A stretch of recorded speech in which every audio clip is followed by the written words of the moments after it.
In this episode, we're talking with former New South Wales Fire and Rescue Commissioner Greg Mullins. And in the aftermath of the devastating wildfires in Los Angeles, we're going to explore whether something of this magnitude could happen in Australia. And if so, what is being done to mitigate the risk? Welcome to The Elephant in the Room. This is the podcast where we love to talk about the big things in property that never usually get talked about. I'm Veronica Morgan, real estate agent, buyer's agent and buyer's agent mentor, co-host of Foxtel's Location Australia, author of Auction Ready and co-host of Your First Home Buyer Guide. Hi, I'm Chris Bates, mortgage broker, currently ranked number 3 in the MPA Top 100 Mortgage Broker Awards. Before we get started, everything we talk about today is not personal advice, and we recommend you engage the services of a licensed and experienced professional. Our guest today is Greg Mullins, who is a founding member of the Emergency Leaders for Climate Action, a growing cohort of former senior Australia fire and emergency service leaders who have observed how Australia is experiencing increasing catastrophic extreme weather events that are putting lives, properties and livelihoods at greater risk and overwhelming our emergency services. Greg has had a distinguished career in fire and rescue, which began back in 1972 when he became a volunteer firefighter, before moving to a paid role in New South Wales Fire Brigades a few years later, and he progressed through the ranks and in 2003 was appointed as both Chief Fire Officer and the CEO Commissioner. Now, over his career, he's gained international experience through working with bushfire fighting authorities in the USA, Canada, France and Spain, and he's also served on numerous committees and associations and is currently chair of the New South Wales Ambulance Service Advisory Board. He has also received a plethora of awards, including Officer of the Order of Australia. And upon retirement, he's rejoined the Volunteer Bushfire Brigade, where he started out in 1972, also volunteers as a bush regenerator. So, Greg, we are honoured that you have taken the time to come and speak with us and our audience. And thank you and welcome. Oh, really happy to speak to you, Veronica and Chris. Yeah, absolutely. Greg, good catch here, Veronica. This is a conversation that we absolutely want to have, and I think it's really important. I mean, Greg, would you have imagined, in your wildest nightmares that what happened in LA sort of last month was possible? Entire neighborhoods, over 10,000 buildings destroyed by like a wildfire in winter. It was pretty tragic and horrible, really.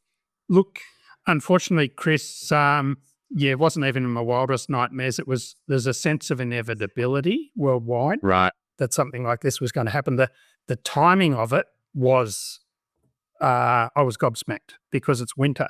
And I've worked in Los Angeles, I've worked in California with fire agencies. I was there in 2019 at a big fire in Sonoma County, and I'd worked there from 1995 and been there a number of times. So I had a pretty good grasp on their fire risks, and they've just been escalating year in, year out. And for example, 2017, they lost 12,000 buildings across the whole of California through the whole fire season. Oh, wow. 2018, they lost around 20,000, including the city of Paradise was obliterated. That was 18,000 buildings burnt in.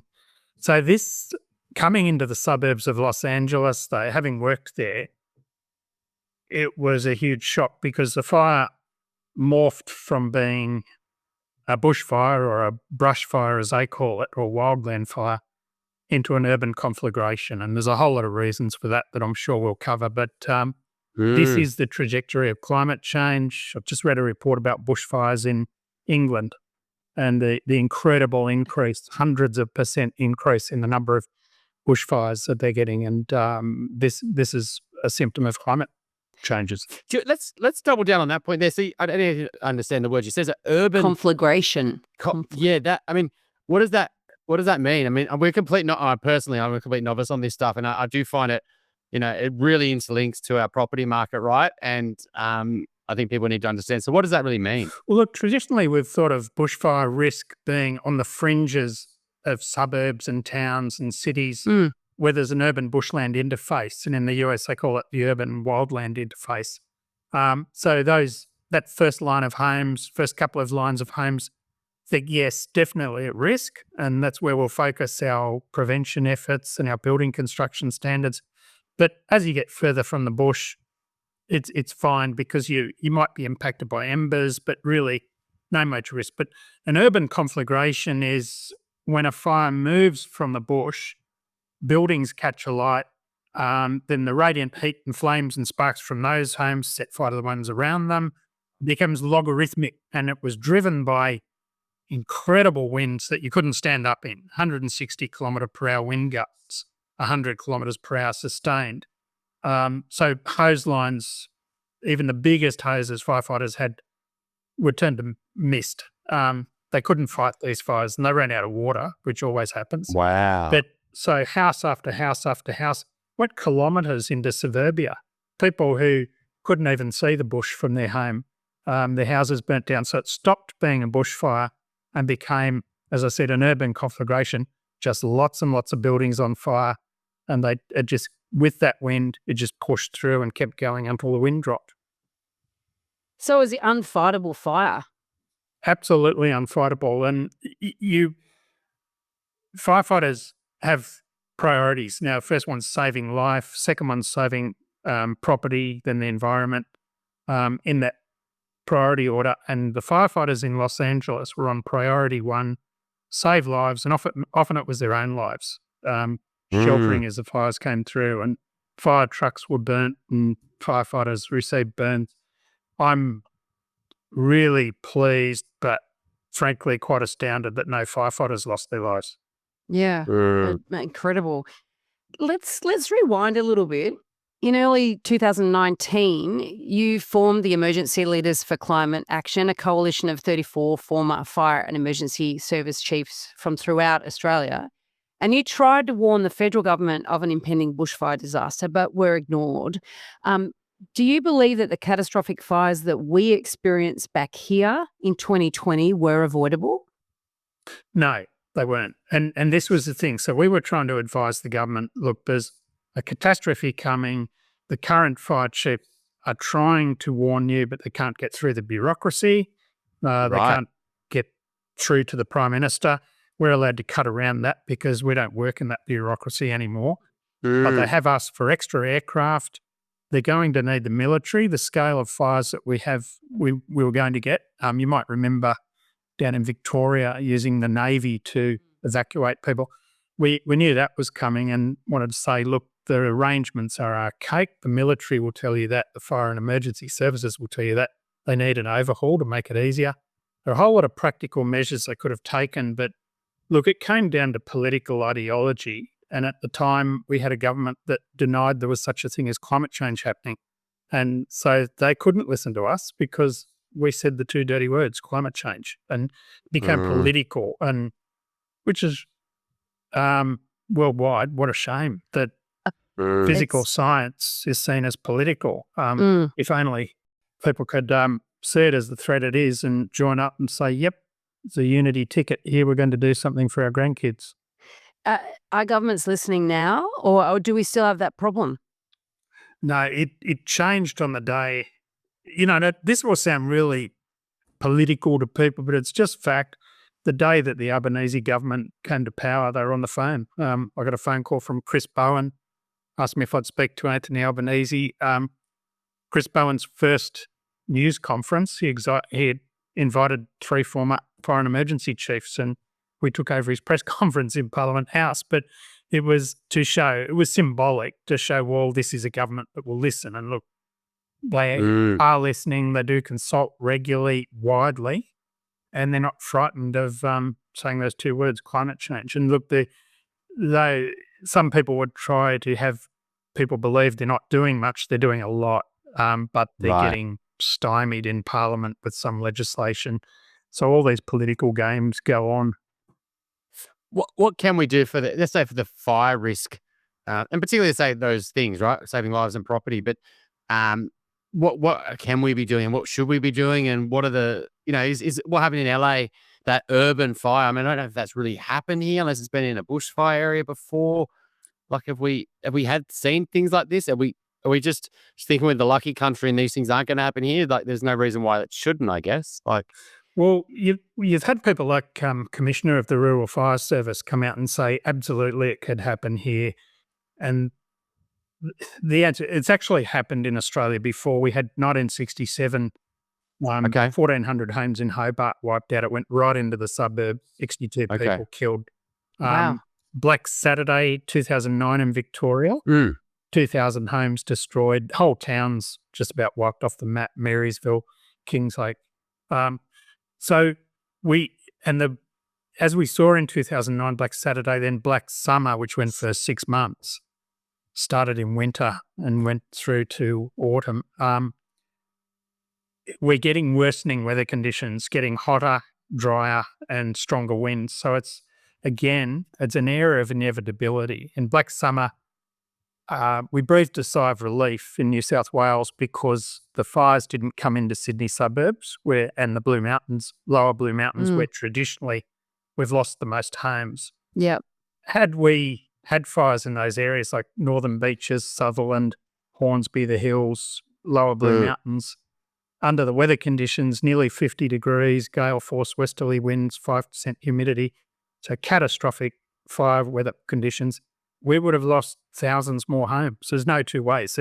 Any researcher, fire officer with any knowledge of history and fire behaviour would tell you, like the fires in Los Angeles, they would be unfightable in this terrain. Right. So we have this air of inevitability. But Chris, you said, what can we do? There's a lot we can do. I mean, from the big picture of emissions reduction, cutting pollution from the burning of coal, oil and gas for long term for our grandkids to reduce risk. But right now, our building construction standards, a lot of people say, oh my God, it costs so much. That's an investment in your future, so building to the construction code, the deemed to satisfy, so there's Australian standards for building in bushfire-prone areas, the planning standards, asset protection zones, they're all there to protect you. Having a bushfire plan for you and your family, and which might be as simple as saying, if it's catastrophic fire danger, we're going to the city for the day and we're going to watch the movies. We're not going to be in our home because it's too precarious. That's how you save lives. But to the fire and emergency services, hazard reduction burning is a huge mitigation tool, which is becoming harder and harder because what we're finding, it's either too wet or it's too hot and windy. Yeah. And you might recall in October there was a hazard reduction burn on the Northern Beaches in Sydney that escaped. Yeah. Emergency warning. I got called in when it became a fire to assist in controlling that. And 1 week before, that burn had been cancelled because it was too wet. And then on the day, unforecast winds came up and it escaped and it took off like a summer wildfire in 24 degrees. There are a number of stakeholders, though, involved in landscape management, right? And bushfire prevention. You've got national parks, you've got state-based bushfire, services, traditional owners, local councils, individual property owners. And these groups are not always in agreement around things such as backburning. In fact, there's been quite a lot of controversy over the years. How can these be reconciled in a manner that is sensitive to the threat? Yeah, look, I've got to talk mainly about New South Wales because that's where I know best. But the arrangements are replicated in some way right around Australia. But in New South Wales, they have bushfire risk management committees that get a risk management plan and operations plan together, but it's got all the stakeholders. So you've got Rural Fire Service, National Parks, Forest Corporation, Fire and Rescue, local councils, local Aboriginal land councils, Nature Conservation Council, farmers, they're all there. So that's the first way that people get all these interests on the table. And that's where they resolve. And they come up with hazard reduction plans. But it's based on pretty advanced computer modelling of fires. They'll do hundreds of runs using different fuel loads and different weather conditions, and it'll show where areas are most vulnerable to fire. And then they'll say, right, we need to burn right next to the homes here. And there's more of a push to have increased burning closer to assets. Because that'll mean when the fire comes out of the big open areas, the intensity will drop. And often it's very hard to manage fuel levels out in the broader landscape. Yeah. It's still a valid strategy, but what we're finding with increased fire weather, more days of very bad fire weather and more frequent in terms of how many years between the big fire seasons. The Bushfire Research Hub at Wollongong Uni, that's one of their key recommendations to the New South Wales Bushfire Inquiry was more burning close to assets. So that'll be a focus into the future. And that's and also then the last part of that is emergency warnings that'll come through on your mobile phone, your fixed line. Heed them. If it says shelter in place, don't get in your car because you'll die. And the agency's saying that now. They know that the language might upset people, but they say it. They say if you get in your car or you run, you will die. Wow. Get into a solid building. If it catches fire, stay there as long as you can, then step onto bad ground. That's how serious it is, because we wouldn't go there before 2009 because we knew we'd upset people. But now it's about saving lives. Yeah. So funny you say about the backburning. Which just makes me quite scary because I'm looking out right now we live backing onto a reserve up in Northern Beaches in Sydney, and they were trying to do the backburning here, and we get the letters in the mailbox. We're going to do a backburning on Thursday, and now we only just moved to this property a couple of years ago, and I was quite a bit excited to see the backburn, right? Like, because to see what's happened, and I'd come home, and then sometimes that wouldn't happen, and then the next week it was saying it was happening, and it wouldn't. I'd come home from work, I was had to go to the city, and it wouldn't happen, and it just kept on happening. So they were finding it really hard to find a day to do the backburning because, like you say, those conditions mustn't have been right to do it. So what happened wrong with that other one in Northern Beaches though, where they did do a backburn, but it just took off? Did they just get the day wrong? Did the weather change on them? Is that also a problem that? Yeah, they're so fearful that, yeah. And this happens. We had a fire at North Head a number of years ago, one out at Fiddletown out the back of Hornsby, Victoria, Western Australia. It's happening right around the country where it's either you can't burn it because it's too wet. No matter what you do, it won't light. Right. And if you get a week of hot, dry winds, it just crisps up, and once it lights, it just takes off into the treetops and it's away. And that's what happened. So they had a weather forecast for Oxford Falls, where that burn was, and it said winds maybe up to 10 kilometres per hour, maybe gusting a little bit above that. But they ended up gusting to 20, 30 kilometres per hour.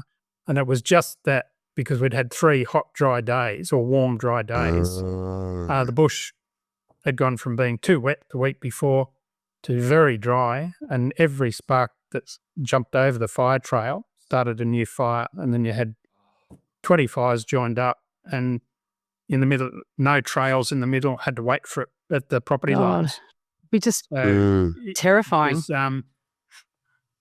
And this is the bind, and you get, and also a lot of armchair experts out there, shock horror, get on social media, say what mongrels the fire services are, and and if you burn, all this smoke, and I had my washing out, and we're trying to help. We're trying to help. Like maybe zip your mouths and just go and join your local brigade. That'd be helpful. But and I'd make no apology for saying we wish people would actually do their research and see what we're trying to do. And we don't try to stuff up. It's just getting harder and harder. Yeah. Now, how are bushfires changing as a result of warming climate? I've heard stories about they create their own weather events. I mean, that is absolutely terrifying. In fact, there was a dramatisation on I think it was the ABC, which was following the 2020 fires. I felt traumatised watching the thing, let alone potentially being in a fire. And I would imagine that obviously this is intensifying as a result of climate change. So can you sort of explain to us, I guess, what the difference is and how that impacts on emergency services as well? Because your planning and training and resourcing must have to scale up exponentially.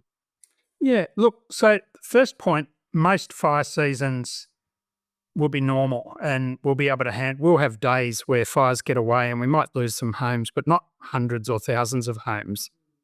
And people shouldn't think, every summer doom, gloom, we're all going to die. No. But it used to be about once a decade in New South Wales, 10 to 13 years, you'd get a very bad fire season. That was the pattern. It's now down to every 5 or 6. So the return of very bad fire weather is more frequent. It's about halved. The fire seasons are longer. So the legislation in New South Wales says fire seasons from 1st of October to 31st of March. But now Black Summer started in July, burned through winter, and we were losing homes in September. Wow, yeah. And that had never happened before it was mid-November, before it was hot enough, dry enough, windy enough. We also had fire in rainforest too, didn't we? Yes. So places that have never burnt before are burning, like ancient Gondwana rainforest up on the north coast, subtropical rainforest in Queensland, Peregian Beach, places like that were burning. So we're getting, and there's fires at the moment in so-called rainforest in Western Tasmania that never used to burn in the Highlands of 2018. So that's that. But the fire weather you're talking about, so the fire weather, it's hotter and drier than it used to be. When I started as a firefighter, as you said, 50-something years ago. What is it, 53 years? Oh, my God, I'm old. So I was very young when I started with my dad. He was a volunteer firefighter. But the hottest day you'd get to maybe 41, 42 degrees back then. And during Black Summer, I was fighting a fire in December 2019 in the Blue Mountains, and at Penrith, as we drove through, it was 49 degrees. And it was just, you almost got heat exhaustion stepping out of the air-conditioned truck. And so the fires just exploded. And we had at 1 a.m., so we had fires burning at night as if they're burning during the day, because the increased temperature, get moisture increase at night. It didn't happen. And because it was hot, the winds kept blowing. So you get different weather conditions at night, which is when you try to put fires out, because they generally sit down. Well, they don't sit down in the West. Now, that generating their own weather systems, there's a thing called pyroconvective storms. So pyro means fire, convective, the convection columns. So you get storm clouds form out of the smoke column. So they push up 10, 13 kilometres into the stratosphere, become a storm cloud, but there's no moisture. So there's no rain, but you get the downbursts, the wind squalls, 150 kilometre per hour squalls coming from every direction, trees falling down all around you, fires going. If the storm collapses, the wind just rushes out everywhere in every direction at once. Cool. It's my definition of hell on earth. I was under one at Bateman's Bay on New Year's Eve 2019. We just had houses burning as far as we could see, and we were just dodging falling trees, and there were, animals burning to death around us, kangaroos, things like that. It was just horrific. So this used to be rare. 1978, 2018, about 60 events. But in a 6-month period, we had more than 40 in Black Summer, because it was so hot, and that heat was able to punch up into the stratosphere and bring those incredibly dry, strong winds down to the surface, and lightning starting new fires 30 kilometres away. So we knew something was changing from 2003 when Canberra burnt. We had, again, there's another suburban fire, 485 homes destroyed in one afternoon, and it was the world's first recorded large-scale fire tornado. So trees 0.5 metre thick were pulled out of the ground, ripped out of the ground like weeds, or snapped in two. And it ripped roofs off homes, and then they burnt down. So this is new. It's a worldwide thing. California, they're getting the same. It's hilly terrain, where there's hilly terrain. Black Saturday, 2009, 173 people killed. A lot of them were in King Lake, and they couldn't escape because they had one of these monsters above them, and there was nowhere to hide. God, it's horrific. From the outside, it seems that fire services are overwhelmed in the face of this sort of mega fires. I can't even imagine why anybody would want to be a volunteer. It seems absolutely terrifying. So moving forward, how do emergency services gear up for these increasingly demanding fire events? Yeah, look, so firstly, no, if you want to be a firefighter, do it. It's one of the most rewarding things you could ever do. You learn new skills, you meet really cool people, and you help. You get to help. And so people think I'm a bit mad. 40-year career in fire and rescue, and I went back to being a volunteer, but I love it. I love it because I'm out there helping people, and you learn how to protect your own home and own family. So that's number one. So there's a recruitment plug. There you go. If you can be a firefighter, you're going to help your community and yourself. Fire services, yes, on the worst years and the worst days, like Black Saturday, like 2003, January 2003 in Canberra, and like Black Summer, they'll be overwhelmed. But most days we win. And you just keep plugging away until you can't do any more. So that we've got to factor in, and that's where the other risk management things come to play. So how we construct our homes, where we place them, so asset protection zones, so cleared areas so that the flames don't reach your house, ember protection, building the home so there's no embers can get into your roof and set your roof on fire or under your deck. And then, as I said before, the warnings, the final bit is get out of there or shelter now. So information, so people know what to do. With all of those things put together, hazard reduction, sorry, I forgot that, but that's the huge one. With all of those together, we mightn't be able to put out big fires, but we can certainly save lives and property, and we do our darndest. But it takes everyone.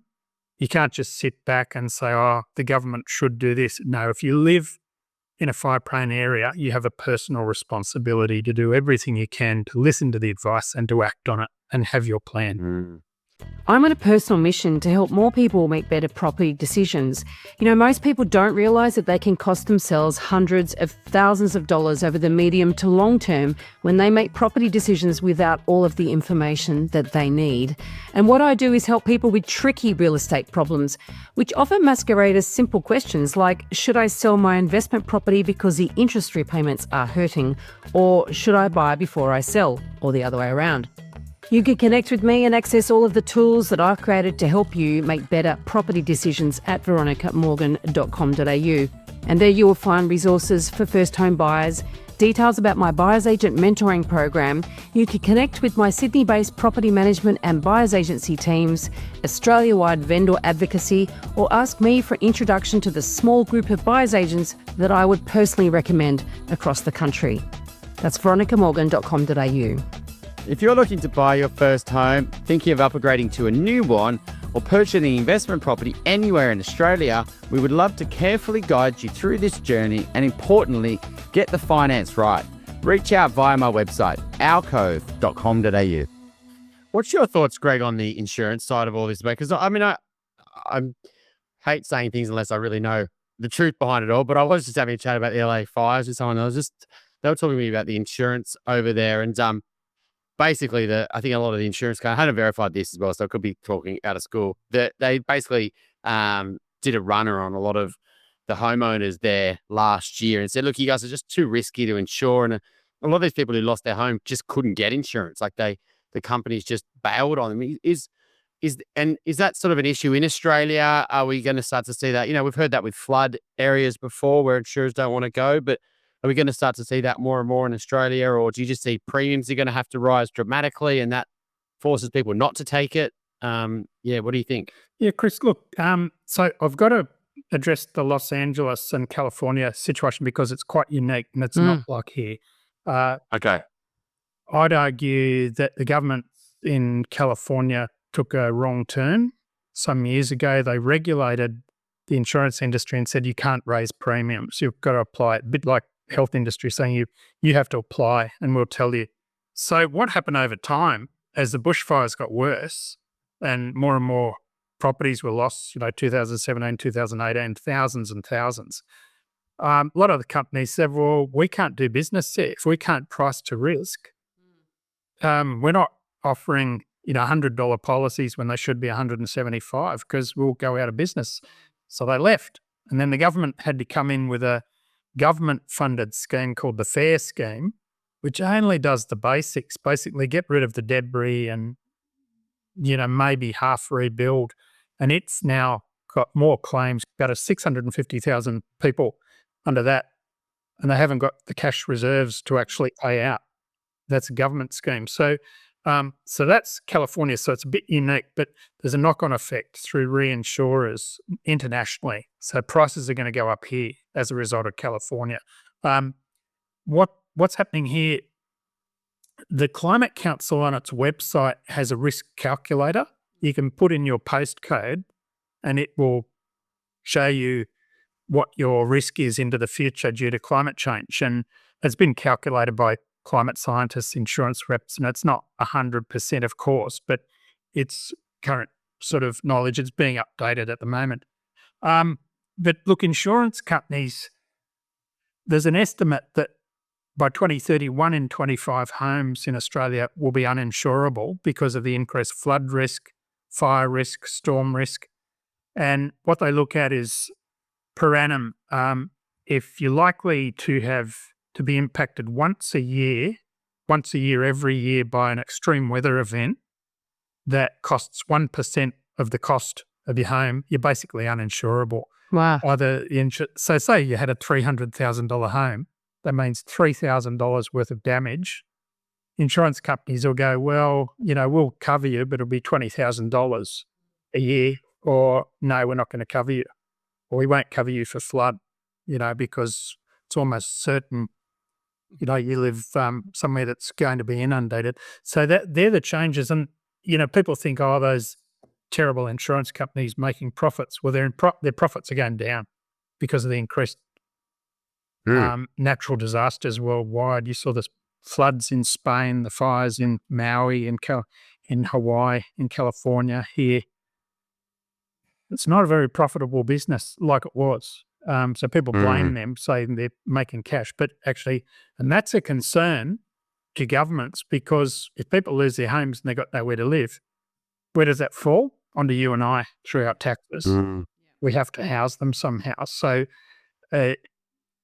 you need a strong insurance industry to have resilient communities, and resilience means taking a hit and bouncing back as quickly as possible. Well, you also need a construction sector that can supply the labour and the parts, the materials, because and again, I could be talking through my hat here, but my understanding is that down the South Coast there are still people living in caravans that lost their houses in 2020, 2019.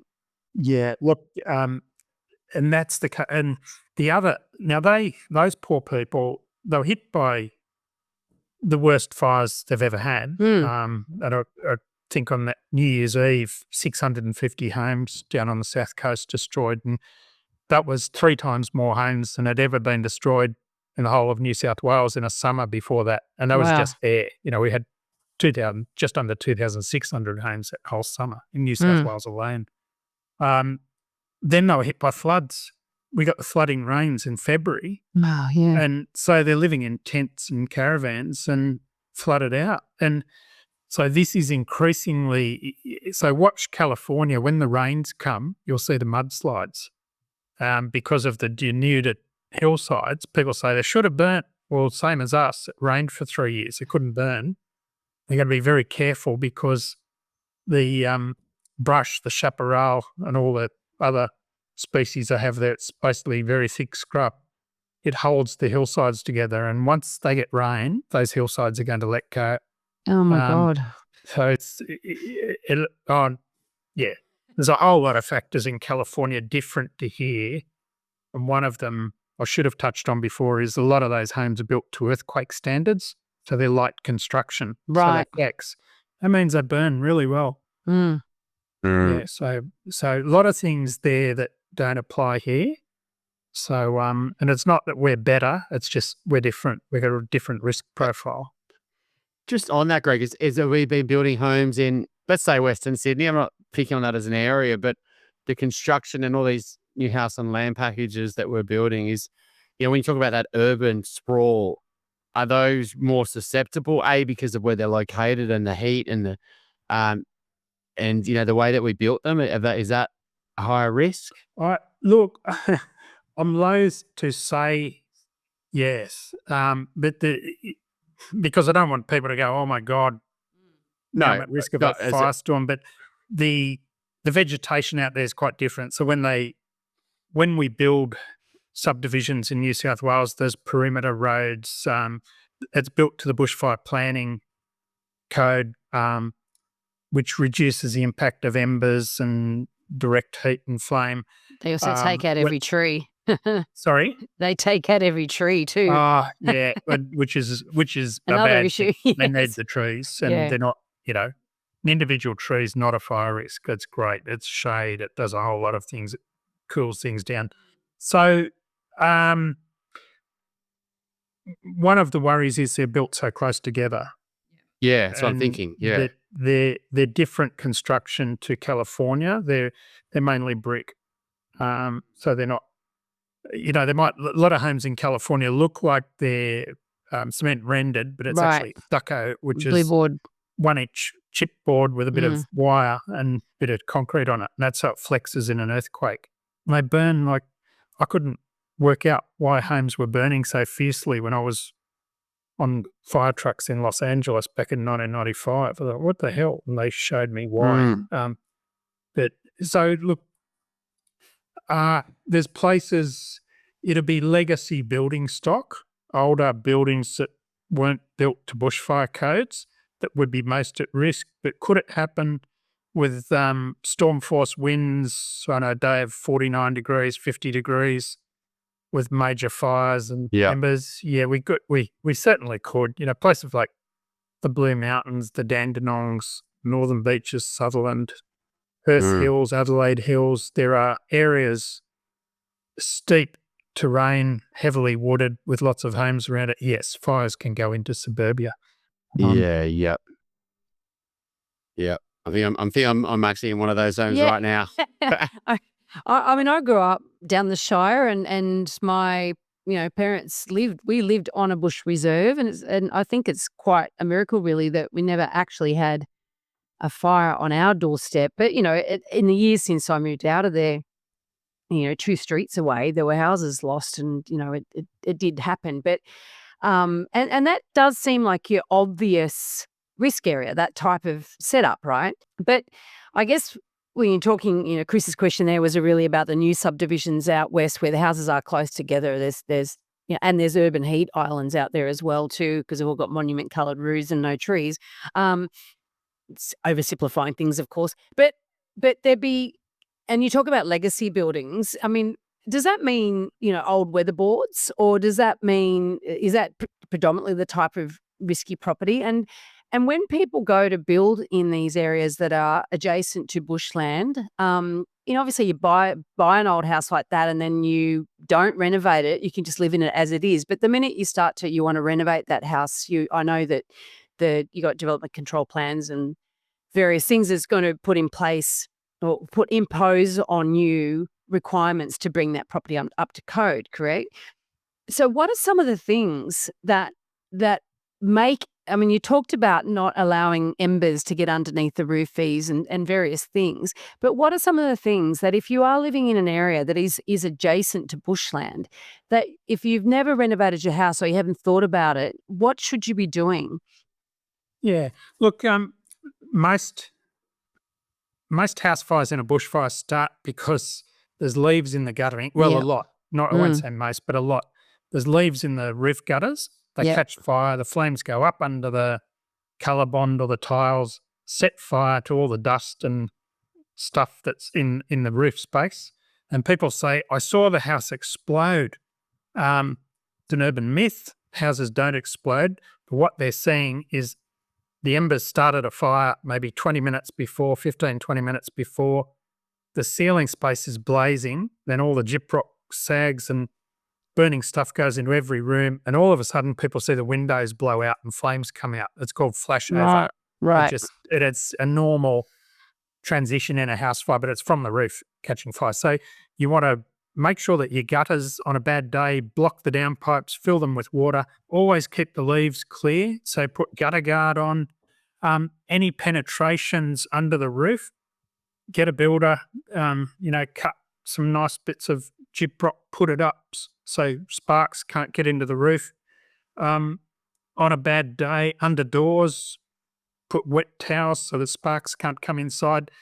Welcome mats. I've seen a welcome mat catch fire and burn down a house. So welcome embers, and which is, oh no, anything really flammable, bring it inside. Plastic furniture, and decks, wooden decks, if you can get under it, that's where sparks will catch a lot. So put a sprinkler under there.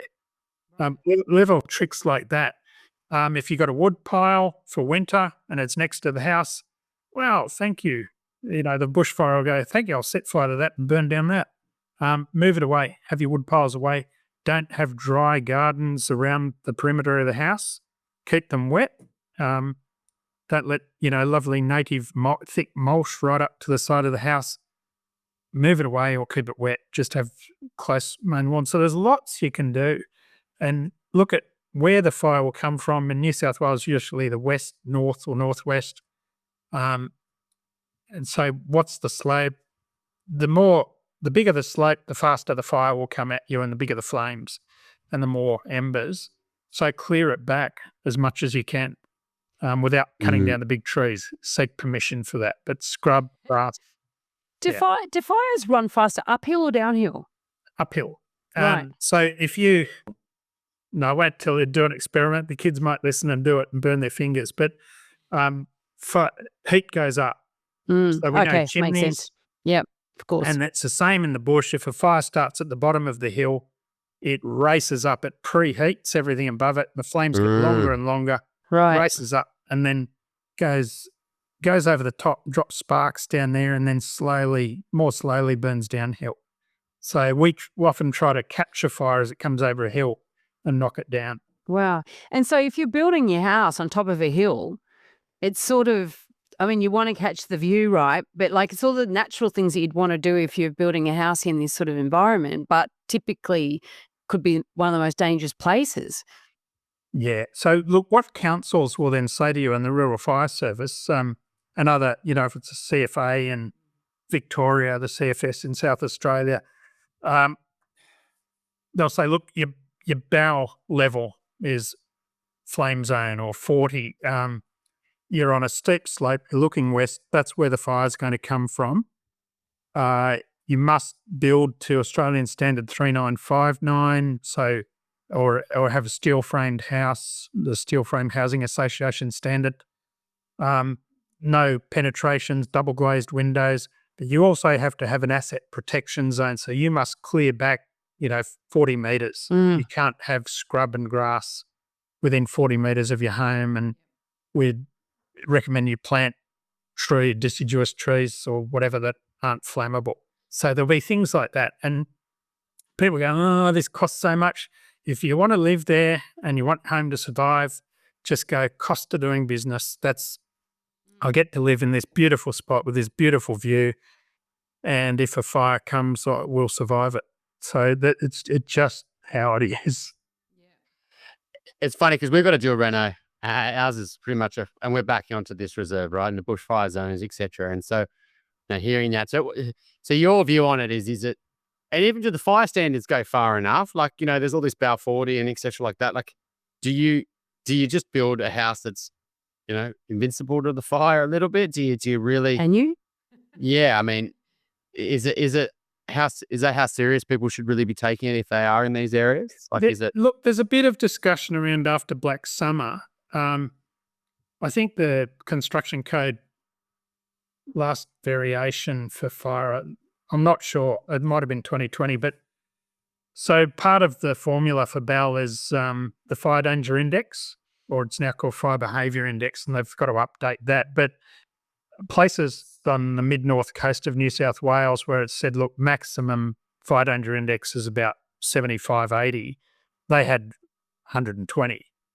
because of the weather. And that's the weather they can get. And the weather's getting worse. So the fire danger indexes are climbing and the building codes possibly aren't keeping up. Right.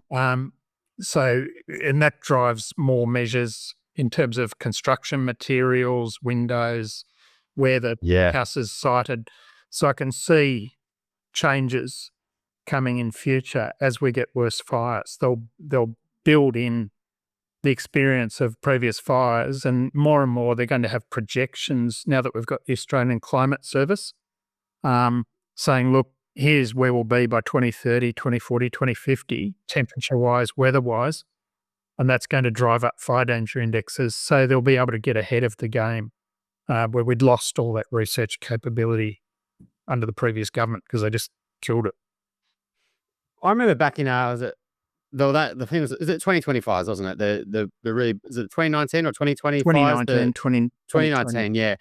I've got bad asthma, and I remember it being really tough and almost. When these sort of summers come, is it really advisable if your health does get compromised? Is it really dangerous to be in living in cities when they are under these severe conditions? Like, and what's that like long-term impact if this is happening more frequently, right? What does that mean for our cities for people who have got health compromised for these conditions? It's not good. So during Black Summer, most people don't realise at least 417 people lost their lives as a direct result of smoke. Really? Wow. Babies were stillborn. Mothers breathing in that smoke for weeks on end. The placentas stopped doing their job. Yeah, and went black. Wow. So there's a direct correlation to low birth weight and sometimes stillbirth. So this stuff is dangerous, and it's there was nowhere to escape in New South Wales. So I went up the north coast to fight fires, and I think I flew into Coffs Harbour and then was ferried up to Grafton. You couldn't see, it was like fog every day, but it was smoke. And Sydney, came home to Sydney, couldn't breathe. And, and I had a chronic cough for a year after those fires, and so did every other fiery, I think. And if you had a compromised system, if you were an asthmatic or had cardiovascular issues, it could make you very, very sick. So, and this is when I was in California in November 2019 for the Kincaid fire in Sonoma County, San Francisco looked like Sydney. Later on that year when I came home, you couldn't see the Golden Gate Bridge because of the smoke. And this is another factor in this escalating issue as the planet warms. And I spoke to a climate scientist while I was there at Stanford University, Chris Field, and it was really chilling. I'll never forget what he said. He said, Greg, what you have to understand is that Mother Nature, because the planet's warming, she's using fire as a tool to turn forest into scrubland, scrubland into grassland, grassland into desert, and it's now unstoppable. And it was because in California, Northern California, because of reduced snow and snowpack, they've got millions of hectares of forest dying, and Alaska, same thing, because of these beetles that burrow into the bark. They used to die every winter because it was too cold for them. But now with warmer winters, they stay alive and they kill the trees. So all those dead branches are falling down. And when it burns, the fires are far more intense than they ever were for millions of years. So it kills everything and doesn't really grow back. So there's all these rolling effects. And I'm sounding, people will listen to this and go, oh, God, but there's hope. There's so much we can do. And in terms of being homeowners in hazardous areas, don't go, oh my God, we've got to move into Surrey Hills and go and get a home unit and kick the windows. No, there's beautiful places where we live. We're very lucky, so lucky to live in Australia. But get involved, understand the risk. You're going to pay extra to live there, but usually that's worth it. And get involved with your volunteer emergency services so that you know what you can do. I mean, you've been eye-opening for me, to be honest, on this, on what I'm going to embark on, and us living here as a dad and, and kids and houses, and, you've got to be a responsible homeowner, right, for the other neighbours. And because that's the thing is, if everyone's taking efforts, would more likely succeed, right? It's the houses that maybe don't, and then they catch a light, then it catches the next one. So you need It's everyone like in on it, don't you? immunization. Yeah. We haven't really had a humorous side to the show yet, but can we, a property dumbo is, like a story sometimes that we can learn from, or a mistake, or, it doesn't have to be humorous, but we do like to lighten things up. Have you noticed anything you can share? Look, I do recall pulling up at someone's property. It was locally, actually. It was some years ago, a big fire coming up the hill. And there were these 44-gallon drums. And I thought, I wonder what they are. And we sort of thought, we'll shelter behind them as the fire comes up. And a bloke ran over in his singlet and his shorts. And he said, mate, that's some aviation fuel. Because he had a mate who's got a helicopter, and I thought I'd get it out of the shed in case the shed caught fire. But I'm getting out of here because if it blows, and we're sheltering behind it, we thought, whoa. Oh, my God. Out of here. So, and, you get some strange things happen. I'm going to add one, which is, it's not really funny, but it's a warning, I guess. And you can add to this, Greg, I'm sure. But jumping in your pool is not a good idea, right? If there's a fire. No, it depends what sort of pool it is. If it's an above ground pool, no, don't. Because it might fail. But look, an in-ground pool is fine. What happened, this is grisly, and I won't go into full details, but 1939 bushfires, mainly in Victoria, but also New South Wales, there was a Royal Commission and a number of people died jumping into above ground water tanks. Right, yeah. That were on a bit of a stand, and they basically boiled. Yeah, well, the people would have died slowly and fallen asleep. But so there was advice from then, don't get into an elevated water tank because they won't save you. But so if you've got a dam or an in-ground pool, yes, or a creek, standing water, as long as the heat can't get under it, yes, that's a good place to be. Well, that is really interesting because I had in my head from some report years ago where somebody jumped into a pool and they had met the same fate as the people who jumped in the water tank. But now I'm thinking about it in terms of the elevation of these properties, even though it was an in-ground pool, potentially underneath was a hill. So, it was potentially cantilevered out. So I'm glad that I brought that up because that was an urban myth in my head that you can't jump in your pool. But I think if that's good advice, if you find yourself in that situation, it's good to know the facts, not my idea. I'm going to put myself up as a dumbo there.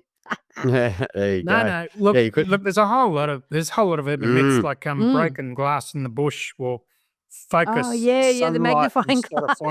And when I was a kid, growing up at Terry Hills, and we'd go and pick up broken glass because it'll start fires. But that was an urban myth from that Royal Commission in 1939. No one's ever been able to replicate it. Wow. Someone said, I saw this, and I think it was a broken bottle. Did it? I went, wow, let's put that in the report. Yeah. But actually, no evidence. No. Yeah, classic. Greg, thanks so much for the chat. I do think it's enlightening. Excuse the pun there. I didn't mean to do that. But yes, thank you for coming on. It's actually really a very important episode. And it's 300 odd episodes, never covered this. And I think it's long overdue. So thanks so much for coming on, Greg. Thanks, Chris. Thanks, Veronica. Yeah, really appreciate that. Thank you, Greg. If you have a question that you'd like us to answer in an upcoming Q&A episode, you can send us a voicemail or written question via the website, theelephantintheroom.com.au, or you can email us directly at questions@theelephantintheroom.com.au. If you like what you're hearing, please share this episode with others you feel would benefit. And while you're at it, why not leave us an iTunes review? 5 stars would be great. I know that sounds a bit cringy, but we have it on good authority that every review helps make it easier for other people to find out about us and hear what our amazing guests have to say.